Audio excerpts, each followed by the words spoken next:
অনেক দিন ধরেই মনে হচ্ছিল একটু লাউ দিয়ে শোল মাছ রান্না করব। বাসায় শোল মাছ ছিল কিন্তু দেখা যায় লাউটা ছিল না।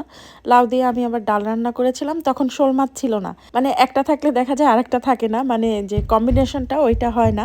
তো আজকে লাউ আনা হলো বাজার থেকে, আর শোল মাছটা আমি কিছুটা রেখে দিয়েছিলাম। দুটো এনেছিলাম, একটা শুধু রান্না করেছিলাম আর একটা ওই যে শোল মাছ লাউ দিয়ে খাবো এটার জন্য আর কি রান্না করা হয়নি। আর এই লাউটা কিনে আনা হয়েছিল একদম আমাদের বাংলাদেশের সেই দেশি লাউ, খুবই নরম ছিল, একদম কচি লাউ ছিল। এই লাউ দিয়ে কিন্তু দুধ লাউ রান্না করলেও অনেক মজা হয়। তো আমি লাউ দিয়ে আজকে শোল মাছ রান্না করব। আর এটা হচ্ছে লাউয়ের খোসা। লাউয়ের খোসাটা আমি কখনোই ফেলি না, বিশেষ করে এই দেশি লাউগুলো যখন আনা হয় অনেক নরম থাকে। তো এগুলো হচ্ছে গিয়ে আমি একটু আলু দিয়ে ভাজি করব, খুবই মজা লাগে আমার কাছে লাউয়ের খোসা আর আলু দিয়ে ভাজা। আর এই লাউটা এত নরম ছিল, তো আমি ভাবলাম এই এত নরম লাউ, এটা থেকেই পানি বের হবে। আমি আর পানি দেইনি, আর এই যে লাউ থেকে অনেক পানি বের হয়। আর এত মিষ্টি ছিল লাউটা, খেতে অনেক মজা হয়েছিল। আর এই যে লাউ দিয়ে শোল মাছ রান্না। তো আজকের বাজারটা আমার জামাই করেছিল, ধনিয়া পাতা আনা হয় নাই, এই জন্য ধনিয়া পাতা দিতে পারি নাই।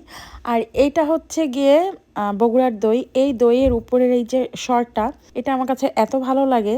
মানে ভিতরের দইটা অনেক মিষ্টি হয় কিন্তু উপরের সরটা খুবই মজার, খুবই মজার। আমি উপরের সরটা বসে বসে খাচ্ছিলাম।